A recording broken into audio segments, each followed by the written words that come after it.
स्वागत है आपका नेक्स्ट आईएएस के इस खास प्रोग्राम न्यूज एंड व्यूज में। आज की इस एपिसोड में हम बात करेंगे G20 समिट की और भारत पर उसके पड़ने वाले प्रभाव की।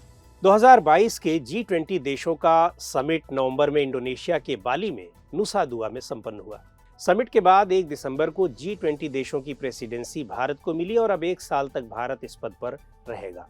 भारत में G20 देशों की बैठकों का दौर शुरू हो गया है और इन बैठकों में भारत को उन डिप्लोमेटिक चैलेंजेस का भी सामना करना पड़ रहा है जिनकी आशंकाएं पहले से जताई जा रही थी और जिस वक्त में उसे ये प्रेसिडेंसी मिली हुई है उस समय जो चैलेंजेस हैं उन सारे चैलेंजेस का इम्पैक्ट इस समय दिखाई पड़ रहा है।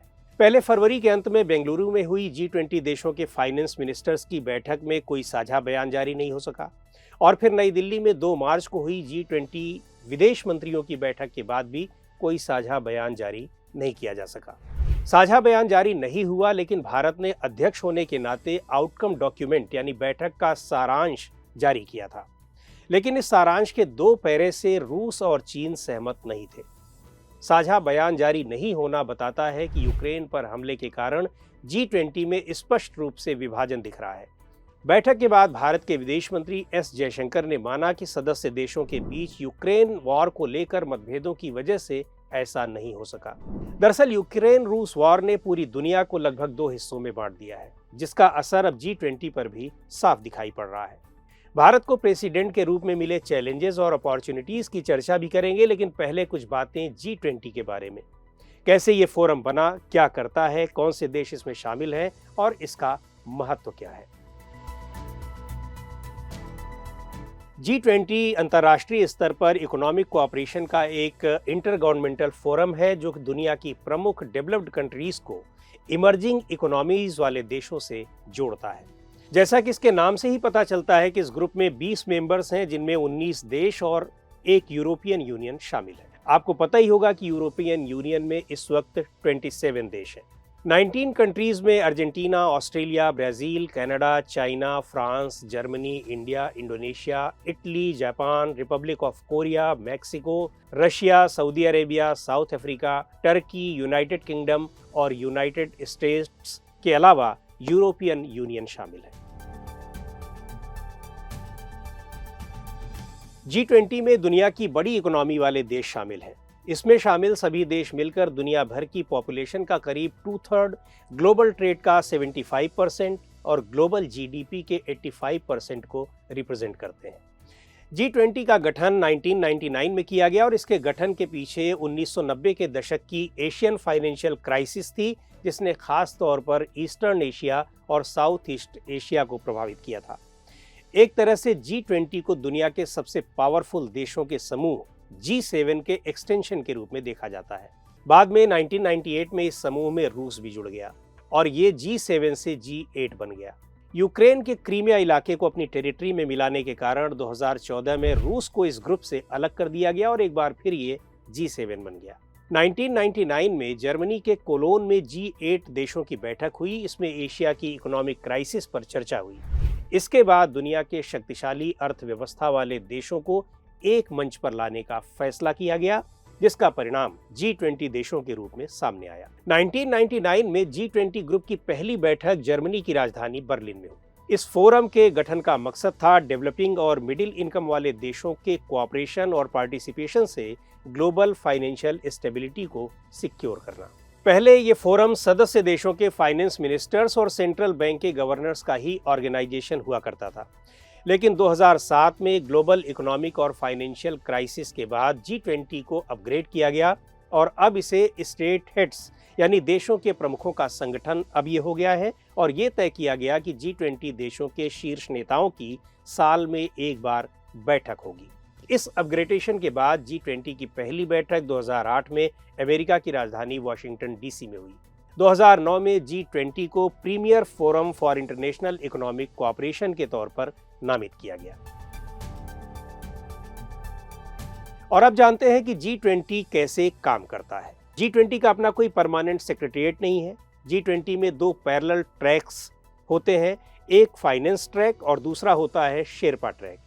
फाइनेंस मिनिस्टर्स और central bank governors finance track को लीड करते हैं, जबकि शेरपा ट्रैक को शेरपा लीड करते हैं। शेरपा इन सदस्य देशों के रिप्रेजेंटेटिव्स होते हैं जो शिखर सम्मेलन यानी समिट के लिए एजेंडे पर चर्चा करते हैं और उन्हें कोऑर्डिनेट करते हैं। ये शेरपा फाइनेंस मिनिस्टर्स और सेंट्रल बैंक के गवर्नर्स के साथ मिलकर काम करते हैं।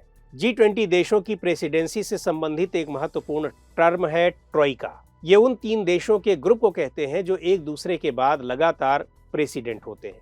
जैसे इस वक्त भारत G20 समूह का प्रेसिडेंट है, उससे ठीक पहले प्रेसिडेंसी इंडोनेशिया के पास थी और भारत के बाद ये प्रेसिडेंसी ब्राजील के पास जाएगी। तो इस समय यानी 1 दिसंबर 2022 के बाद से ट्रोइका में भारत, इंडोनेशिया और ब्राजील शामिल है। G20 के फॉर्मेशन के बाद से ये पहला मौका है जब ट्रोइका में शामिल तीनों देश डेवलपिंग कंट्रीज हैं और तीनों ही इमर्जिंग इकोनॉमीज वाली देश हैं। ट्रोइका का मकसद एजेंडे की कंटिन्यूटी सुनिश्चित करने के लिए तीनों प्रेसिडेंट्स के बीच सहयोग बनाना है। किसी भी देश को प्रेसिडेंसी मिलने का मतलब ये है कि अब वो देश अगले 1 साल का एजेंडा तय करेगा, थीम तय करेगा और किन क्षेत्रों पर फोकस करना है उन्हें आइडेंटिफाई करेगा। इसके अलावा बैठकें आयोजित करेगा और आउटकम डॉक्यूमेंट जारी करेगा। ये समिट यानी शिखर सम्मेलन साल भर मिनिस्टर्स, सीनियर ऑफिशियल्स और सिविल सोसाइटीज के लोगों के बीच हुई बैठकों का निचोड़ होगा। नई दिल्ली में होने वाली इस समिट में G20 देशों के नेताओं के बीच हुए एक साझा घोषणा पत्र यानी डिक्लेरेशन को अडॉप्ट किया जाएगा। प्रेसिडेंसी के तौर पर भारत की प्रायोरिटीज हैं ग्रीन डेवलपमेंट, क्लाइमेट फाइनेंस और lifestyle for environment, accelerated, inclusive और resilient growth, sustainable development goals की प्रोग्रेस को तेज करना, टेक्नोलॉजिकल ट्रांसफॉर्मेशन और digital public infrastructure, 21st century के लिए मल्टीलैटरल इंस्टीट्यूशंस बनाना, महिलाओं के नेतृत्व में विकास। भारत के G20 प्रेसिडेंसी के लोगो और थीम को पिछले साल नवंबर में प्रधानमंत्री नरेंद्र मोदी ने लॉन्च किया था। G20 का लोगो भारत के नेशनल फ्लैग में मौजूद 4 कलर्स के आधार पर बनाया गया है। लोगो में भारत के नेशनल फ्लावर लोटस यानी कमल के ऊपर पृथ्वी को दिखाया गया है, अर्थ को दिखाया गया है। लोगों में कमल की 7 पंखुड़ियां G20 इंडिया 2023 में 7 समुद्रों और 7 महाद्वीपों के एक साथ आने का प्रतीक है। भारत का G20 प्रेसिडेंसी का थीम है वसुधैव कुटुंबकम यानी one earth, one family, one future. इसे महाउपनिषद के प्राचीन संस्कृत टेक्स्ट से लिया गया है।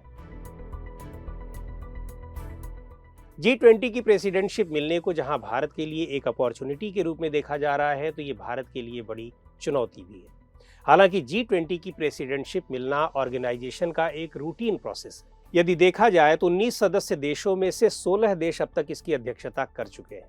अभी तक सिर्फ भारत, ब्राजील और दक्षिण अफ्रीका ही बचे थे। भारत के बाद 2024 में ब्राजील और फिर 2025 में दक्षिण अफ्रीका G20 की अध्यक्षता करेगा।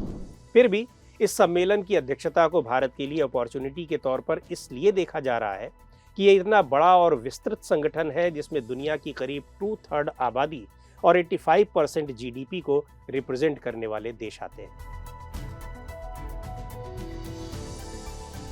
इंटरनेशनल पॉलिटिक्स में पावर और प्रभाव बढ़ाने के लिए एजेंडा सेटिंग एक फंडामेंटल टूल है। साल भर चलने वाली G20 की प्रेसिडेंसी भारत को ग्लोबल एजेंडा सेट करने, पॉलिसीज को स्पष्ट करने और इकोनॉमिक डेवलपमेंट, सोशल, पॉलिटिकल और सिक्योरिटी जैसे क्रिटिकल मुद्दों पर आम सहमति बनाने की महत्वपूर्ण अपॉर्चुनिटी देती है। ग्लोबल फोरम्स पर भारत की हमेशा कोशिश रही है कि वो ग्लोबल साउथ की आवाज बने। इस दिशा में वो अपनी साख बढ़ाने के लिए G20 की लीडरशिप का इस्तेमाल कर सकता है। ग्लोबल कम्युनिटी लंबे समय से इफेक्टिव और अकाउंटेबल मल्टीलैटरल इंस्टीट्यूशंस की तलाश में है ताकि 21वीं सदी की चुनौतियों का सामना किया जा सके। हालांकि यहाँ एक महत्वपूर्ण तथ्य ये भी है कि G20 की अध्यक्षता भले इस साल भारत के पास है, लेकिन तमाम अन्य ग्लोबल इंस्टीट्यूशंस में भारत के पास कोई डिसाइसिव पावर नहीं है। मसलन संयुक्त राष्ट्र सुरक्षा परिषद, IMF और वर्ल्ड बैंक जैसे संस्थान में भारत का कोई मजबूत इंटरफेरेंस नहीं है। भारत G20 की अध्यक्षता एक ऐसे समय में कर रहा है जबकि दुनिया रूस Ukraine war, post Covid economic recovery, climate change, खाद्य और सुरक्षा संकट जैसे मुद्दों से जूझ रही है। ऐसी स्थिति में भारत के पास सुनहरा मौका है कि वो इन मुद्दों को एड्रेस करने और ग्लोबल आम सहमति बनाने की दिशा में कोई सार्थक प्रयत्न करे जिससे भविष्य की दिशा तय हो सके। तो आज के इस एपिसोड में इतना ही। अगले एपिसोड में हम फिर हाजिर होंगे एक नए टॉपिक के साथ। Bye.